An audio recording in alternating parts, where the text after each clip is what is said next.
afternoon, you guys, and welcome back to another Psalm 146 cooking video. Today I'm making neck bones. It's on like a pot of neck bones, just like Tori Brain Games always says.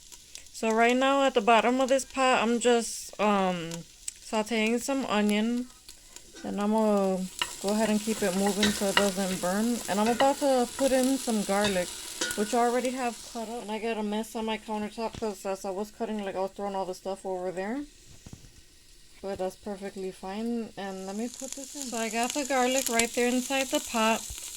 And one thing I wanted to do, but can't, is I want to make my neck bones with the collard greens in it. Because I like how the greens get their flavor from the neck bones. But since my husband doesn't like any kind of vegetables or anything, I'm going to have to put it on the side.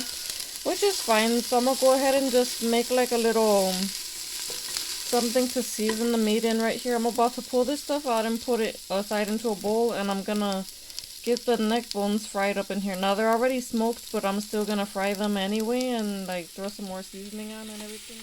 So I've got the onions caramelized and the garlic right there. I just sauteed it lightly, and then I took it all out and put it into a blue bowl on the side. And over here I got the meat just with a very light layer of oil. But it has the flavoring from the garlic and onion in there. And then once I get it brown to the way that I like it, I'm going to go ahead and throw in some water and then throw the onion and garlic back in it. So I went ahead and gave it a little stir around, and I'm going to keep on doing that until all of them are the way that I like them. I think I might have changed my mind. Now I was going to put this one on the right side, the Goya all-purpose. But I also have this Tony's Chacheries or whatever it's called, and it's pretty delicious too. So I think I might go ahead and put that on to season these instead.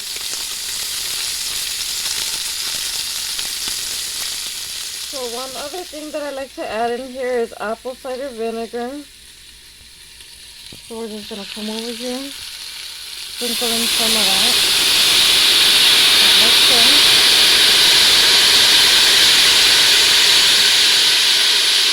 I'm going to also take a swig of it while I got it open. And the reason for that was so that I could get the stuff that's starting to stick at the bottom. It has the same effect as red wine vinegar when you throw it in.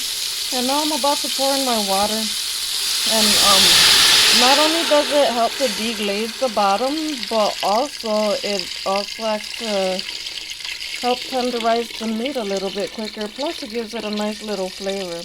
So I'm just using my Brita water pitcher right now to pour in some water. And then I'm gonna throw the onion and garlic right back in here. And so now that it's like that, I'm gonna give it a quick stir around in there so that it gets like, what do you call it? So that it gets incorporated. So I'm just gonna make sure all of that goodness, flavorful goodness, is under the liquid.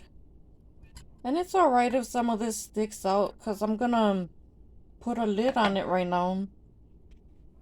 Sorry for all the moving of the camera, you guys. So I'm just gonna put the lid on for now, and I'm gonna lower the heat a little bit, and I'm gonna, whatchamacallit, I'm gonna clean up my countertop, and then my son's bus should be arriving home soon. So I have probably like 20 minutes to get that done. So I'm just gonna let this sit for an hour, maybe 2 hours. And then in the meantime, as my son allows, I'm gonna go ahead and like get stuff done. If he allows me to, I'm gonna wash up these collard greens already and get them cooking separately. So I'll be back when time allows. So I got my black eyed peas boiling here on the back burner. And then over here on the front burner, I have some tomatoes in here. There's a few garlic cloves that sunk down to the bottom. I got half of an onion in here, and then I got 4 of these chili pods, and I'll show you what kind they are. So I got this plant over here. It's called chile de árbol. It's a Mexican hot pepper, and there's no more red ones left on the plant right now because my husband been eating them. But like a few weeks ago, I had pollinated some flowers on here. And I got some dead leaves here apparently, so I'm just gonna put that down. Oh, and the video that I did pollinating a few more weeks ago, look how they're doing now. I can get this flour off of here. This is doing quite lovely indeed. So I'm just gonna take the opportunity to show you that. There's some more in here somewhere, like... You can see them better when the light is on, but there's a nice long one right here. This is called Chile Poblano, and the light is right here. My son was over here messing with it, but that's alright. There's one up there in the windowsill. Another one right there, you could barely see. But anyway, the one that we're working on right now is Chile de Arbol. And both of these are Mexican hot peppers. So this is them. So this is what they look like when they're bigger. And yeah, so that's going in there right now. I'm fixing to put a lid on. And then to my right side, I got my cast iron skillet. And I got my neck bones and the pot in the back there. And then I'm fixing to, here in the cast iron skillet, I'm fixing to whip up some, I'm gonna do it like the easy way. I'm gonna do some, what do you call it, the Jiffy mix. Because I don't have a lot of time right now. My son's taking a nap, which is a miracle. And my husband's gonna be home from work pretty soon, so I need to hurry up and get this stuff done. And I don't know if I'm gonna have time to do the collard greens today, but we'll see.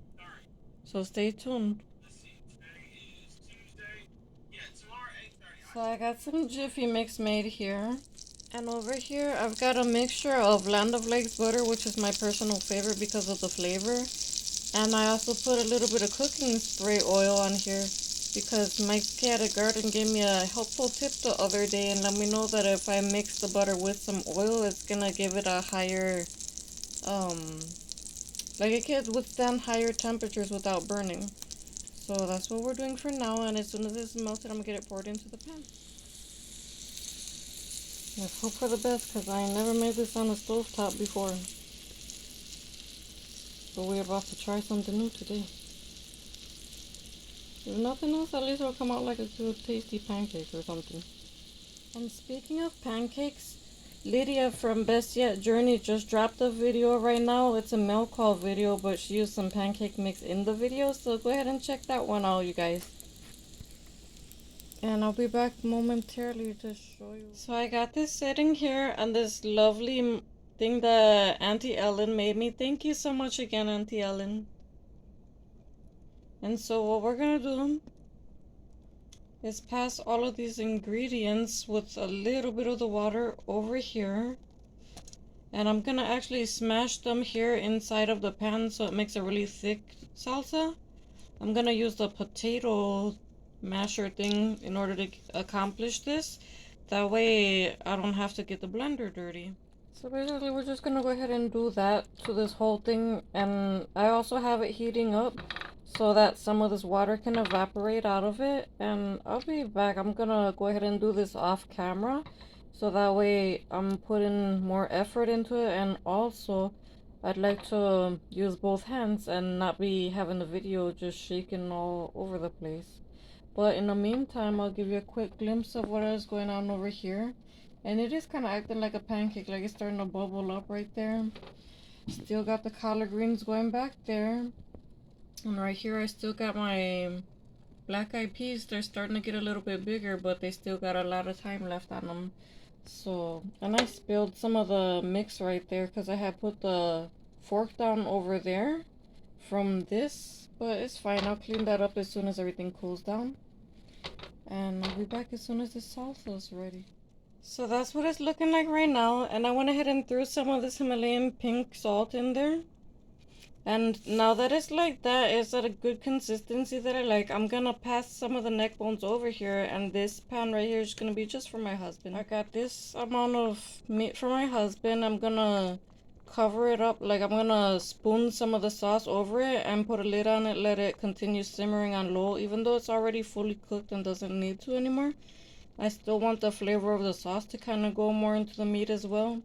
So I'm gonna go ahead and do that off camera, and then I'll see about this cornbread. So in order to be able to flip this, what I did was actually turn the pan around, because for some reason one side always cooks more quickly than the other. So I just rotated it 180 degrees. And back here, I took some of the liquid from here and transferred it over to my black eyed peas because I could already see them Like they didn't have enough liquid. And then what I did with that was I took the rest of the liquid that I had used to boil this sauce that's here, took the water, dumped it in here, and I'm fixing to throw my collard greens up in there. I just gotta get them washed and cut up, and so that's it. I done washed up and tore up a whole bunch of collard greens, and I got a whole big bowl. It's about the size of the Blockbuster bowls that we're used to from back in the days. And even though it looks like a whole lot right here, it's gonna reduce to probably just 1/3 of this once it's cooked. And so I just got done flipping over the cornbread. I burnt it a little bit because I left it so long while I was washing up the greens. But that's what it's looking like right now. So it's almost to the top of the pot, but after it boils for a while, it's gonna be really low. And you might ask yourself why I'm making so many different multicultural dishes. And here's a strange fact that not many people know, nor do people believe when I tell them. But I'm not actually Hispanic. I just have the accent, but I'm actually mixed. My dad is African American, and my mom is a mixture of Irish, Russian, and Polish. But as a young child, I grew up around Mexicans, Puerto Ricans, Cubans, and I also had a really cool friend that was from Colombia, who's no longer with us. But, and my husband is Mexican. I've been with him for almost 20 years already, so wow, time flies so quickly.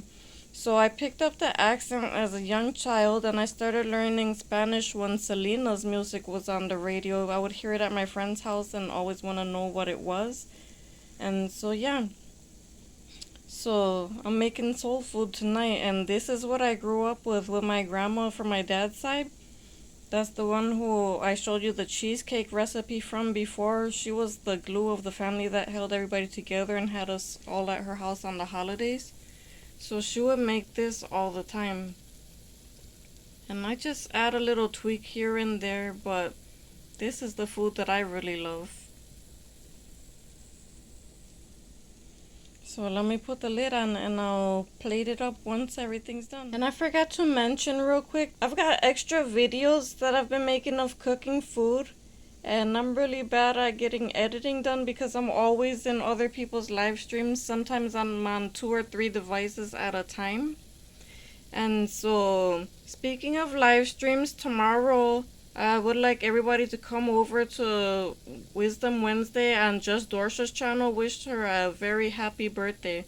Her birthday just passed on Monday, which was yesterday, but both her and her husband are in the same week, and his is on Thursday, so they're gonna get together tomorrow. So please join us at 6 p.m. Central over there. I'll very much appreciate it if you guys do a love rate on her channel. So I'm gonna try my very, very absolute best to get this particular video edited today. We'll see how it goes. By the way, you guys, T-Nog is getting ready to come on in a few minutes. So while I'm cooking this up, I hope you guys are over there checking out her channel. I'll be away from the chat, but I'll definitely be here listening. Hope to see you guys there.